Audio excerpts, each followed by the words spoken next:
दोस्तों इस 10 मिनट की वीडियो में अपनी सारी एनर्जी सारा फोकस डाल दो, फिर देखना क्या कमाल होगा। आपके अंदर एक अलग ही कॉन्फिडेंस आने वाला है। जरा देखो तो सही भाई, ट्रांसलेशन हम ट्रांसलेशन करते हैं हिंदी से इंग्लिश में। सबसे पहला काम हिंदी से इंग्लिश में ट्रांसलेशन करना बंद कर दो। हमें करने की जरूरत ही नहीं है। क्यों नहीं करना है वो सुनो। देखो एक बार यहां क्या सेंटेंस लिखा है, मैं सेब खाना पसंद करता हूं। इसकी इंग्लिश क्या होती है, I like to eat apple. यही होती है ना। अग्री करते हो इस बात से। एक बात बताना है, यहां हूं की इंग्लिश कहां है? हूं की इंग्लिश तो बनी नहीं। हूं की इंग्लिश तो एम होनी चाहिए थी। कहां है वो? मैं अच्छा हूं, आई एम गुड, इसमें तो एम आता है। एम की हिंदी भी हूं होती है, लेकिन यहां कहां है? फंस गए ना। ट्रांसलेशन में यही होता है। दूसरा सेंटेंस देख लो, मेरे पास किताब है। मेरे पास किताब है कि यहां पे इंग्लिश कहां है? I have a book. Is कहां है यहां पे? इसका गायब हो गया। कहां हो गया गायब? और इसी ता था तिथि के साथ ये आएगा, तो थो के साथ ये आएगा। इसी ताता थैया में हम भरतनाट्यम करते रह जाते हैं और हमें इंग्लिश नहीं समझ आती। फिर ट्रांसलेशन करना कैसे है, क्या तरीका है, वो मैं आपको बताने वाला हूं। 10 मिनट है क्या तुम्हारे पास मेरे लिए? जरा कमेंट करके बता देना और मैं चला आपको एक नए ढंग से ट्रांसलेशन। दोस्तों आगे बढ़ने से पहले आप लोग मुझसे कहते रहते हो कि सर हमें कोई बढ़िया सी इंग्लिश ग्रामर की बुक बता दो। हम हमारे कंपेटिटिव एग्जाम के लिए अगर ग्रामर सीखना चाहते हैं तो कहां से सीखे? कोई अच्छी सी बुक बता दो, कोई बेसिक बुक बता दो। तो आज मैं आपको एक बुक बता देता हूं। एक बुक है रेडियंस की बेसिक इंग्लिश ग्रामर की बुक। ये बुक मेरे पास भी ये रही। इस बुक का साइज देख रहे हो, बड़ा कॉम्पैक्ट सा साइज है। ऐसा लग रहा है जैसे कोई नॉवेल हो। बगल में दबा के कहीं पे भी निकल सकते हो, कहीं पे भी बैठ के पढ़ सकते हो। तो बिल्कुल नॉवेल वाली फीलिंग दे रही है। तो सबसे पहला तो इसका मुझे साइज बड़ा अच्छा लगा, कॉम्पैक्ट है। बच्चे ना ग्रामर की बुक इतनी लंबी लंबी छोटी छोटी होती है कि उनको बैठ के पढ़ ही नहीं पाते। इसमें फायदा है कि नॉवेल की तरह ऐसे एक हाथ में आ जाती है, यूं लेके चल दी और कहीं पे भी बैठ के जब भी टाइम मिला आप पढ़ सकते हो। दूसरा, जिसका जो कंटेंट है ना, जिस तरह से उसको डिजाइन किया गया है, जो उसका स्ट्रक्चर है वो बड़ा अच्छा है। बहुत सिंपल और easy cut to cut language में विद फुल क्लैरिटी सारी चीजें मेंशन की गई हैं। फॉर एग्जांपल इसका पेज नंबर 32 उठा के देखना। पेज नंबर 32 पे ना जो एडजेक्टिव पॉजिटिव एडजेक्टिव्स होते हैं, एडजेक्टिव पढ़े ना आपने, उसमें एक पॉजिटिव एडजेक्टिव होता है और एक पॉजिटिव प्रोनाउन होता है। इन दोनों का डिफरेंस बताया गया है और वो इतने खूबसूरत तरीके से बता रखा है कि किसी को भी समझ में आ जाएगा आसानी से। ऐसे जैसे कलेक्टिव नाउन आपने सुने, कलेक्टिव नाउन को भी ना एक जो इंपॉर्टेंट कलेक्टिव नाउन है ना, उनकी पूरी लिस्ट बना दी है। उसे पढ़ने में बच्चे को ऑब्वियसली भाई पूरी लिस्ट बता दी, बच्चा पढ़ेगा। एग्जाम के पॉइंट ऑफ व्यू से जो इंपॉर्टेंट है वो उसको समझ में आ ही जाएगा कि हाँ भाई ये वाले इंपॉर्टेंट है, ये ऐसे। अच्छा जी, समझ में आ गया। ऐसे जैसे सिंगुलर से प्लूरल बनाया जाता है, ऐसे प्लूरल से सिंगुलर कैसे बनाया जाता है, उनकी जो फॉर्मेशन की लिस्ट है ना, उसको भी प्रॉपर्ली डिजाइन करके एक लिस्ट की फॉर्म में बना दिया गया है। तो चार्ट के जरिए, लिस्ट के जरिए बच्चों को इजी वे में सिखाने की कोशिश की गई है। सो दोस्तों अगर आप भी ये बुक लेना चाहते हो ना, तो ये Amazon, फ्लिपकार्ट हर जगह पे अवेलेबल है। डिस्क्रिप्शन में लिंक भी दे देता हूं, वहां से भी जाके आप इस बुक को परचेज कर सकते हो। अच्छी बुक है, आपको बहुत फायदा होगा। अगर आप ये बुक अभी लेते हैं तो आपको Amazon और फ्लिपकार्ट पर 25% का डिस्काउंट मिल जाएगा। दोस्तों दरअसल हमें हमारे थॉट्स को इंग्लिश में ट्रांसलेट करना होता है। मेरे माइंड में जो चल रहा है ना, उसे मैं इंग्लिश में बोल दूं, दैट्स इट। इससे ज्यादा कुछ करना ही नहीं। ये नहीं कि हिंदी से इंग्लिश में ट्रांसलेट करो। पढ़ता है कि इंग्लिश क्या होती है, इज की इंग्लिश क्या होती है, हूं की इंग्लिश क्या होती है, पढ़ा की इंग्लिश क्या होती है, ऐसे वर्ड टू वर्ड हमें ट्रांसलेट करने की जरूरत ही नहीं है। और ऐसा करोगे कैसे? थॉट्स को कैसे इंग्लिश में ट्रांसलेट करना है? जी हां दोस्तों, सिर्फ 4 स्टेप्स मैं आपको बताने वाला हूं और फिर देखना फिर आपका कॉन्फिडेंस कहां जाके रुकता है। दोस्तों कोई आपको ये बातें नहीं बताता, ये मैं आपको सच्चाई बता रहा हूं। कोई नहीं बताने वाला है, क्योंकि सबको आपसे पैसे चाहिए होंगे, आपसे कुछ और चाहिए होगा। मुझे आपसे सिर्फ आपका प्यार चाहिए। आपको कामयाब होते हुए देखना चाहता हूं। तो एक बार पूरे जोश के साथ आ जाओ, जरा फोकस करते हुए इधर देखो। ये 4 स्टेप। स्टेप नंबर 1, पहला काम क्या करना है? मुझे इंग्लिश में कुछ भी बोलना है या लिखना है, एग्जाम में आंसर बनाना है। मैं पहला काम क्या करूंगा? सबसे पहले जो सब्जेक्ट है ना, जो मैं कहना चाह रहा हूं, उसका सब्जेक्ट जो है उसको मैं इंग्लिश में लिख दूंगा या बोल दूंगा। सब्जेक्ट क्या होता है? अरे जैसे आप कुछ भी बोलोगे तो क्या बोलोगे? आप बोलोगे मेरे पापा ने मुझे पीटा, मेरे टीचर ने मुझे पढ़ाया, वो आ रहा है, वो बकवास कर रहा है, वो मोबाइल में गेम खेल रहा है, हम जा रहे हैं, मैं कपड़े धो रहा हूं, मैं परेशान हूं, वो बड़ा दुखी है। इसमें वो, मैं, तुम, मेरे पापा, मेरे टीचर, ये लोग क्या है? ये सब्जेक्ट है। यानी सब्जेक्ट कौन होता है? जो काम कर रहा होता है या जिसके बारे में बात होती है ना। सबसे पहले ना आंख बंद करके उसे लिख देना या उसे बोल दो। इतना क्लियर कर लिया? ट्रांसलेशन करने का स्टेप नंबर 1 मुबारक हो, आप क्रॉस कर चुके हो। आते हैं स्टेप नंबर 2 पे।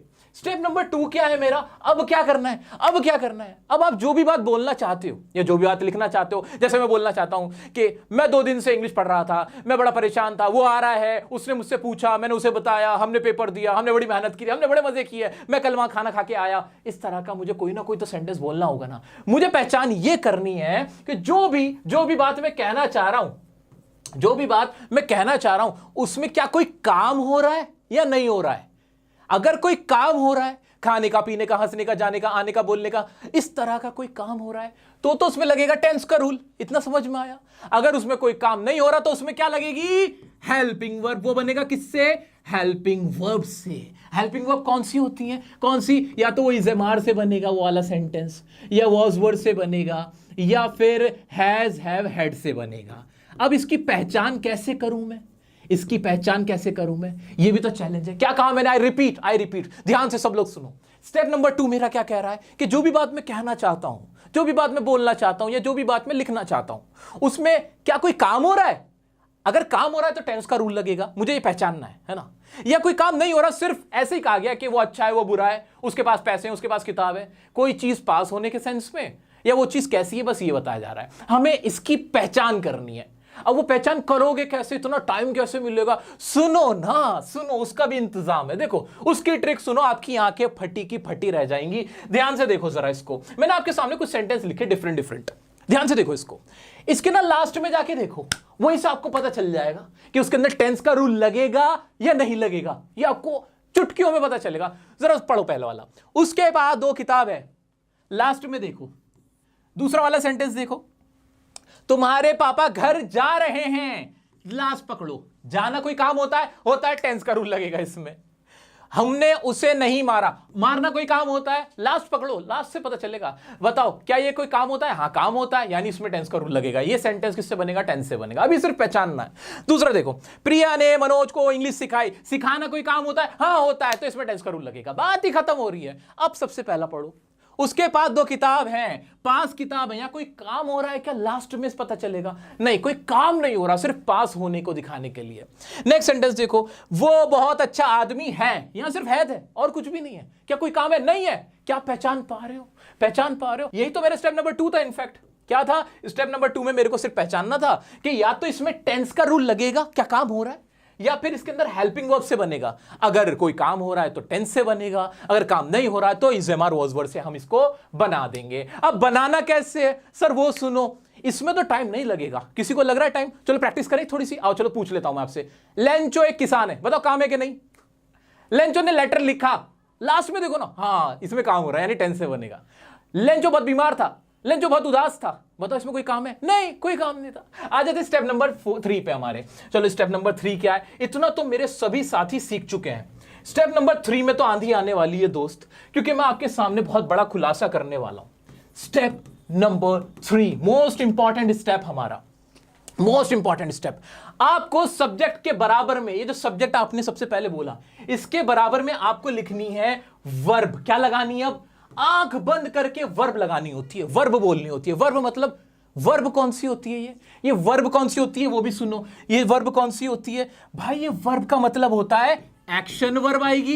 एक्शन वर्ब जो काम हो रहा है, हंसना, बोलना, गो, कम, वॉक, कुक, प्ले, ये जो होती है ये आ जाएगी, या तो ये आएगी, यही आएगी, ठीक है। या फिर क्या आ जाएगी, is am are was verb वाला आ जाएगा, वो जो इज एम आर से बनते हैं। अगर टेंस का रूल नहीं लगा तो आपका फोकस क्या है, जैसे ही आपने सब्जेक्ट बोला, दूसरा काम क्या करना है, वर्ब लगानी है। वर्ब कैसे लगाओगे, टेंस का रूल है तो कोई जो भी लास्ट में वो जो वर्ड था ना दोस्त, वो जो लास्ट में वर्ड आ रहा था, यहां पर क्या था वर्ड, गो। जाने की इंग्लिश क्या थी, गो, तो गो लगेगा, है ना। ऐसे मारने की इंग्लिश क्या थी, बीट, तो बीट आएगा। एकदम आंख बंद करके, और कुछ लगाना ही नहीं है। इतना क्लियर हुआ। अगर कोई काम नहीं था, कोई काम नहीं था, 2 किताब है, पास होने के सेंस में, तो फिर हैज हैव वाला आएगा। Has have, is am are, ये भी वर्ब ही होती हैं, ये कहलाती हैं हेल्पिंग वर्ब। और जिनमें कोई काम हो रहा होता है वो क्या कहलाती हैं, वो क्या कहलाती हैं, एक्शन वर्ब। तो ये हमारी क्या हुई, ये तो थी हमारी हेल्पिंग वर्ब, और ऊपर वाली क्या थी, एक्शन वर्ब। इन्हीं से सेंटेंस बनेगा बस, और कुछ भी नहीं। तो अगर मैं एक बच्चा हूं, मुझे इंग्लिश नहीं आती, बहुत ज्यादा ट्रांसलेशन में दिक्कत होती है, मैं क्या करूंगा, सबसे पहले तो सब्जेक्ट लगाऊंगा। फिर जो भी बात मैं कहना चाह रहा हूं, अगर वो वर्ब वाला काम हो रहा है तो भाई वो वाली वर्ब उठा के लगा दूंगा, एक्शन वर्ब। अगर एक्शन वर्ब नहीं आनी, नॉर्मल है, वो अच्छा है, लेंचो एक किसान है, लेंचो काम तो कुछ नहीं हो रहा है ना, इज, बस लगा दी, बात खत्म। Lencho is a farmer, is am are से बना डाला। इतना करना है मुझे। अब सुनो, बच्चे कहेंगे टेंस के रूल हमें आते ही नहीं, उसका क्या करें। टेंस के रूल नहीं आते, उसका क्या करें।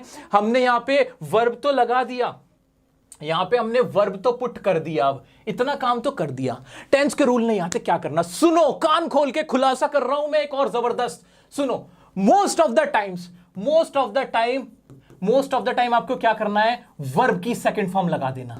वर्ब की क्या लगा देना, सेकंड फॉर्म, वर्ब की सेकंड फॉर्म लगा देना। मैक्सिमम टाइम्स यही होने वाला है।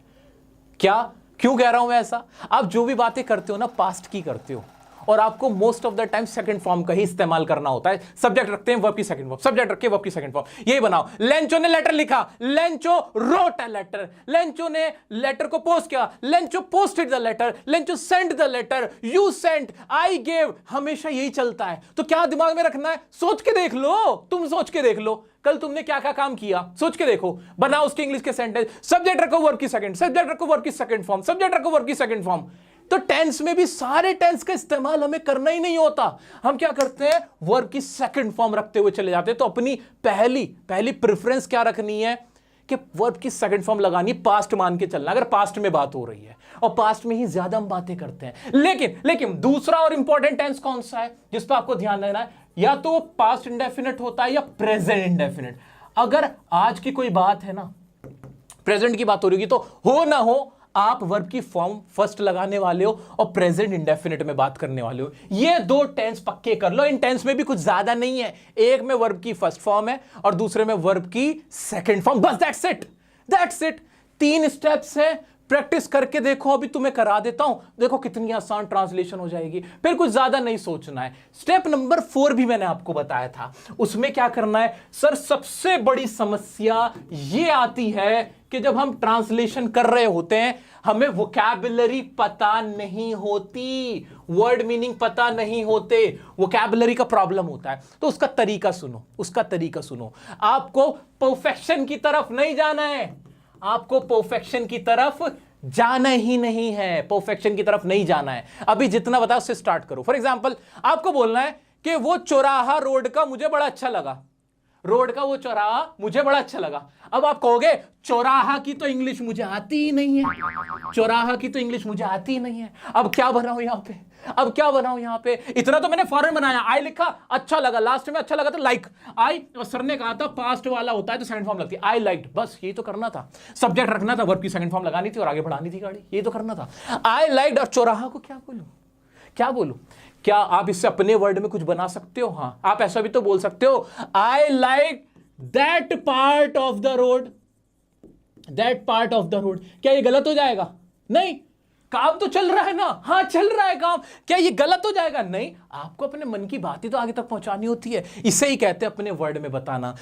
तो अगर आपकी वोकैबुलरी अच्छी नहीं भी है कोई बात नहीं, उससे मिलता जुलता वर्ड वहां यूज करना शुरू कर दो। बच्चों ये करके देखो मेरे दोस्तों, क्या कमाल आप करने वाले हो। आओ प्रैक्टिस करके देखते हैं। उसके पास 2 किताब है, मुझे तो सबसे लास्ट में सोचना है कि मेरी वर्ब क्या है, क्योंकि सब्जेक्ट तो मुझे पता है कि शुरू में रखना ही रखना है मुझे। तो उसके पास यानी ही, और अब लास्ट में 2 किताब है, क्या कोई काम है? नहीं। इसे सोचने में ना 1 सेकंड नहीं लग रहा, आधा सेकंड नहीं लग रहा, और माइंड में आ रहा है कि हाँ भाई इसके अंदर हैज़ आएगा। तो सेंटेंस क्या बन गया? He has 2 books, he has a book. आगे की बात करते हैं। इस तरह सेंटेंस है, हमने उसे मारा भाई, पीटने का काम किया, तो ये कोई ना कोई काम है। और कौन सा काम है? पास्ट का काम है, तो पास्ट डेफिनेट सेकंड फॉर्म ही सोचनी मुझे तो बस। तो वी बीट हिम, बात खत्म। नेक्स्ट है भाई, वो बहुत अच्छा आदमी है। ये कोई काम होता है आदमी होना? नहीं, इसे मार से बना डालना, बात ही खत्म है, he is a good man. अब ये सोचने में ना, सच बता रहा हूं, 1 सेकंड तुम्हें नहीं लगने वाला, आधे सेकंड में तुम्हारी प्रैक्टिस होनी शुरू हो जाएगी। एक बार आप भी आजमा के देखो, फिर देखना कमाल। अब एक इंपॉर्टेंट बात जो बच्चों को प्रॉब्लम आती है वो भी सुन लो मेरे दोस्तों।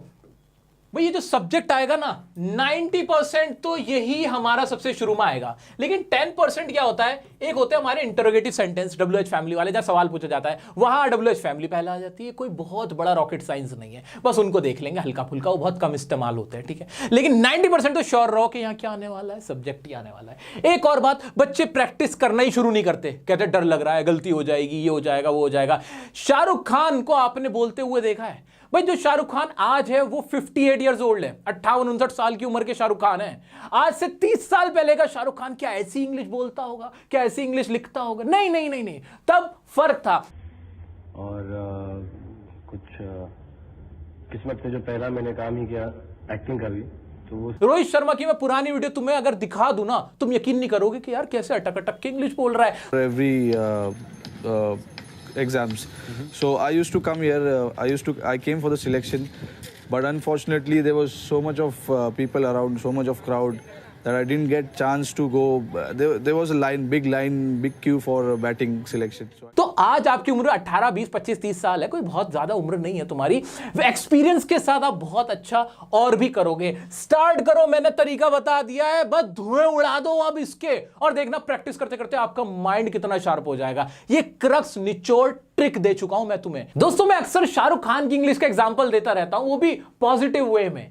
मुझे कमेंट आया जिसमें किसी ने कहा कि सर शाहरुख खान की इंग्लिश और कम्युनिकेशन स्किल आपसे भी ज्यादा स्ट्रांग है। हाँ, हो सकता है भाई, उनके साथ पूरा बॉलीवुड है, फॉरेनर्स हैं, सारी सुख सुविधाएं हैं, वो एक सेलिब्रिटी है। मेरे पास क्या है? मेरे पास तो सिर्फ आप लोग हैं। मैं आपकी ही तरह एक साधारण घर से आता हूं जो खुद को भी इंप्रूव करता रहता है और कोशिश करता है कि मैं आपको भी इंप्रूव करा दूं, अपने दोस्तों को, अपने देखने वालों को, सीखने वालों को भी इंप्रूवमेंट की तरफ ले जाऊं। ये मेरी कोशिश रहती है। रात के 3 बजे भी बिस्तर से उठ के सोचने लगता हूं कि ये कंटेंट बनाना है, ये बच्चों को एक शॉर्टकट बता दूंगा, अपने स्टूडेंट्स को ये चीज सिखा दूंगा। लिटरेचर के मैंने अभी चैप्टर बनाए, जरा जाके देखना एक बार देखना, चाहे आप किसी भी क्लास के स्टूडेंट हो, एक बार लिटरेचर की क्लास 12 के चैप्टर देखना जो मैंने अभी बनाया। वो चैप्टर मैंने पूरी उन चैप्टर्स के अंदर कोशिश करी कि उन्हें जिंदा कर दूं, कैरेक्टर्स को जिंदा कर दिया, रियल लाइफ में उनको फिल्मा दिया, ताकि मेरे बच्चों को फायदा होता है, पढ़ने में आसानी होने लगे। ये फायदा उनको देने की कोशिश थी। मेरा क्या फायदा हुआ इसमें? मैं वैसे भी पढ़ा सकता था, नॉर्मल पढ़ा सकता था, नहीं, लेकिन एक कोशिश होती है ना कि बच्चों को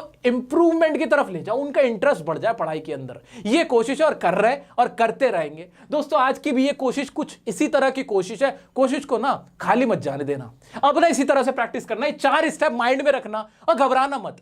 कहीं आपसे कोई कहे कि इस सेंटेंस की इंग्लिश क्या होगी, कि मैं उससे माफी मांगना चाहता हूं या मैंने उससे माफी मांगी, तो इसको सिर्फ ये मत सोचना माफी मांगने की इंग्लिश क्या होती है। माफी मांगने से रिलेटेड जो वर्ड आपको पता वो बोल देना। सॉरी पता है ना, तो सिंपली बोलो आई सेड सॉरी, मैंने सॉरी कहा। ये भी तो सही हो गया ना, ये भी तो सही हो गया। कभी भी रट के इंग्लिश हमें नहीं बोलनी। इस उम्मीद के साथ छोड़े जाता हूं। वीडियो पसंद आई हो तो लाइक कीजिएगा, चैनल को सब्सक्राइब कीजिएगा, और किस टॉपिक में आपको दिक्कत आ रही है मुझे बताइए, मैं हमेशा आपके साथ हूं। मिलते हैं नेक्स्ट वीडियो में नेक्स्ट टॉपिक के साथ, तब तक के लिए बने रहें डियर सर के साथ।